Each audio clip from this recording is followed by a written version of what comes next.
Quando começou a luta armada, eu estava no liceu, ainda não tinha 13 anos.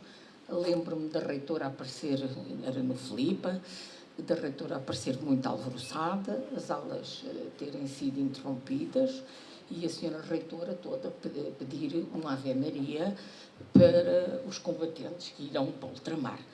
Claro, e vocês imaginam que eram as miúdas daquela altura, de batinha branca, cintinho, e verem, estávamos já a pensar que viriam os espanhóis por aí, por dentro, e a coisa começou assim. Em casa dos meus pais, que eram todos um bocado escardoides, o meu pai, inclusivamente, era do Partido Comunista, mas que ninguém sabia, evidentemente, falava-se, mas tudo em boca muito discreta, como se pode imaginar, e eu vivi esses anos todos até ao 25 de Abril. Casei cedo e depois casei com um cavalheiro que era universitário naquela altura e que foi para a tropa também, como toda a gente. Não chegou a ir ao ultramar. E eu fiz aqui um pequeno texto sobre o 25 de Abril, isto é uma curiosidade, por uma amiga que me telefonou, ainda não eram 6 da manhã, porque depois os telefones foram cortados em Lisboa, porque o pai era lá um chefão da PIDE e o tinham avisado, o homem estava em casa, que iam lá, portanto, alguém lá ia à casa. Ela telefonou-me, não saias de casa, porque eu tinha um bebê pequenino, que era a minha primeira filha. E então fiz um pequeno texto que vocês vão ter a paciência de me ouvir. E então escrevi o seguinte: o lápis azul morreu. Este jornal não foi visado por qualquer comissão de censura. São estas as palavras que nos fizeram suspirar de alívio naquela quinta-feira, dia 25 de abril de 74. A partir deste dia, nada seria como antes. Estava nas nossas mãos a construção de um país novo. As bocas caladas e as palavras que não podiam ser descritas tinham obtido a sua carta de alforria. Nunca mais iríamos olhar em volta quando falávamos com um amigo. O meu pai e muitos outros pais não tinham que escutar a rádio Moscovo, o ar gel com a cabeça debaixo de um cobertor, mesmo que o termómetro marcasse 42 graus centígrados num torrido de agosto. Os livros e revistas que nos chegassem às mãos podiam ser lidos em qualquer parte. Os discos dos depravados Beatles ou do empedernido Chico Buarque, que era um comunista, seriam escutados e cantados em qualquer festa de adolescentes. Não, nunca mais o lápis azul. O lápis azul falecera e tinha ido direitinho para o inferno. Eu tinha 26 anos e já era casada. O meu marido tinha passado à peluda em fevereiro de 74. Após 41 meses gastos em treinos, recrutas, oficiais de dia e várias centenas de contos de salários que não ganhou. Estava empregado, mas com a certeza que eram umas férias de 6 meses, até que fosse chamado para o curso de capitães e enviado para o ultramar. Seriam mais 2 anos a cumprir uma pena de prisão em regime aberto. O Estado Novo estava moribundo, mas era aquela guerra colonial que empurrava para um estadio terminal. O fantasma da guerra colonial tinha que terminar. Comprámos todos os jornais, todas as edições, que saíam a cheirar a tinta úmida, e nas primeiras páginas as palavrinhas mágicas: este jornal não foi visado por qualquer comissão de censura. Os jornais do dia 25 de abril de 74 retratavam o atordoamento de um país inteiro, de um povo que nada sabia do que se passava no mundo, de milhares de famílias que viviam aterrorizadas quando alguém lhes batia à porta, com medo que esse alguém lhes entregasse uma carta do Ministério do Ultramar a dizer que o filho tinha morrido a servir a pátria. Qual pátria? Aquela terra de doenças e de morte? Não. A sua pátria era a aldeia, a rua, no máximo o concelho onde tinham nascido. Há 13 anos que a guerra colonial era o epicentro de um terremoto que tardava em abanar o país.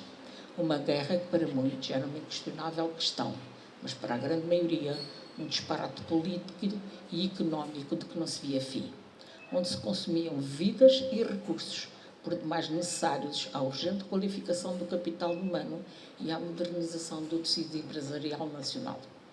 O dia da Revolução dos Cravos foi um dia especial da minha vida.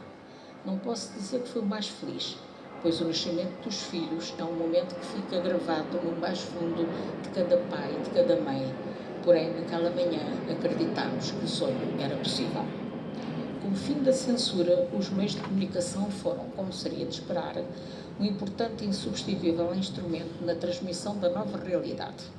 Num país com uma baixíssima taxa de alfabetização, era a rádio que levava as notícias a grande parte dos portugueses.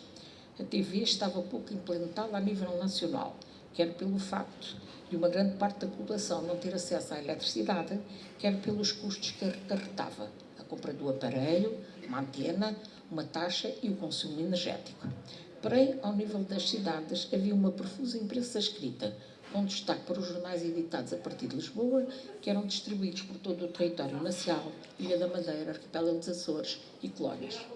Para este nosso encontro, fui reler o República, entre os dias 25 de abril e 4 de maio de 74, destacando as notícias e artigos de opinião que falavam da questão colonial. As 3 edições de 25 de abril de 74, portanto, o República faz 3 edições no mesmo dia, são dedicadas às notícias que enchem as manchetes de toda a imprensa, a Revolução e os seus principais intervenientes. E quem são eles? Spínola, Marcelo Caetano, Salgueiro Maia e o Povo. Tucur. Só a partir do dia 26 começam a chegar os ecos do exterior. Na página 8 da primeira edição, de 26, escreve-se: colapso do domínio branco na Rodésia e Moçambique, afirmou a editorial em The Guardian. Percebe-se o problema da presença portuguesa em África e a preocupação dos diferentes países e atores no inevitável desmoronamento de um paradigma que regia há séculos à África subsaariana. O República, no dia 27 de abril, começa a transcrever uma entrevista de Mário Mesquita a Mário Soares e que foi gravada em Paris em 1972. Na página 1 estão as seguintes palavras de Mário Soares: quanto mais tarde se efetuarem as negociações com os movimentos de libertação, pior será para Portugal. E na página 12, continua, isto é uma entrevista longa. Continua, sou pela descolonização e contra a guerra sem quaisquer ambiguidades. Na página 18, com o título Repercussões em África, aparece um texto: saudação na Zâmbia aos militares do golpe. Temos a opinião oficial da Zâmbia. O Zaca 26, o Daily Mail, jornal de propriedade do governo da Zâmbia, acolhe com agrado o golpe de Estado militar em Portugal, mas avisa que a luta continuaria nos territórios africanos portugueses se a junta não chegar a acordo com os movimentos de libertação africanos. Na segunda-feira, 29 de abril, aparece a primeira notícia avançada por um movimento de libertação, e é Frelimo. Em título diz: os sacrifícios são evitáveis, diz a Frelimo. O Daily News veicula, a partir de Dar es Salaam, a posição da Comissão Executiva da Frelimo. E diz a Comissão: justamente como a era de Caetano demonstrou claramente que o fascismo liberal não existe, deverá compreender-se também que não há qualquer coisa como o colonialismo democrático. E continua: o povo moçambicano é uma entidade absolutamente distinta do povo português e possui a sua própria personalidade política, cultural e social, que apenas pode ser realizada por meio da independência de Moçambique. Na página 11 temos o depoimento de figuras importantes ligadas ao Partido Socialista que realçam a relevância da questão colonial no projeto revolucionário que estava a acontecer. Assim, com o destaque antifascistas depõem sobre o 25 de abril, diz Jorge Sampaio: da questão das colónias à detenção do poder económico, da posse dos bens de produção às questões básicas do viver cotidiano, tudo tem de estar em verdadeiro e límpido estado de reconstrução e reformulação. Francisco Salgado Zenha afirma: e enverede sem tergiversações para uma solução do problema das guerras coloniais, em direção à paz e ao respeito integral do direito da autodeterminação e à independência, com a abertura das necessárias negociações com os movimentos africanos. Um outro elemento, Mário Sotomayor Cardia, que muita gente já esqueceu, por seu turno põe o dedo na ferida e num apontamento com o título pela autodeterminação e independência das colónias, diz: entre os problemas com que o país se debate, um há que assume o primeiro plano, o das colónias. É urgente o fim da guerra, é urgente o cessar-fogo, é urgente a abertura de negociações com os movimentos de libertação. As reações internacionais vão aparecendo através das agências noticiosas e dos jornais estrangeiros. No dia de 30 de abril, o República, na página 9, transcreve a apreciação do comentador do Kremlin, Vladimir Dunayev, que diz na TV soviética: o significado especial dos acontecimentos em Portugal reside no facto da sua influência ultrapassar as fronteiras do país e ir mais longe mesmo do que a Guiné-Bissau, Angola e Moçambique. Os acontecimentos em Portugal influenciarão, sem dúvida, o destino dos regimes racistas da Rodésia e África do Sul, bem como a África no seu todo, e, sobretudo, a situação política geral no continente negro. Ainda no estrangeiro, alguns exilados políticos fazem ouvir a sua voz. É o caso de José Medeiros Ferreira, que em declarações feitas por telefone ao República sublinha: refiro-me, sobretudo, ao tipo de resposta à questão colonial, por ser o problema mais urgente da vida portuguesa. Como referimos, o primeiro movimento de libertação a manifestar-se no seguimento do golpe em Portugal foi a Frelimo, a 29 de abril.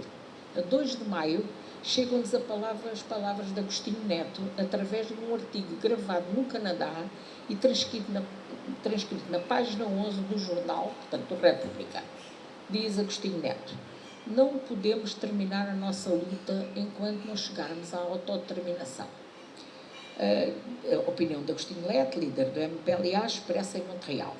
Para nós, nas colónias, e particularmente em Angola, não vemos em todos os setores democráticos a mesma preocupação e a mesma vontade de fazer com que nós cheguemos à independência. Estou quase. Como podemos verificar, a questão colonial era o problema central que se sobrepunha a qualquer outro. O fim da guerra colonial colava-se ao sentimento de liberdade acabada de conquistar. E no 1º de maio, desde 1926, a minha filha, que tinha 16 meses, participou na maior festa que Portugal assistiu, o 1º de maio de 1974, e ouviu, mas sem entender, nem mais um soldado para ultramar. Muito obrigada.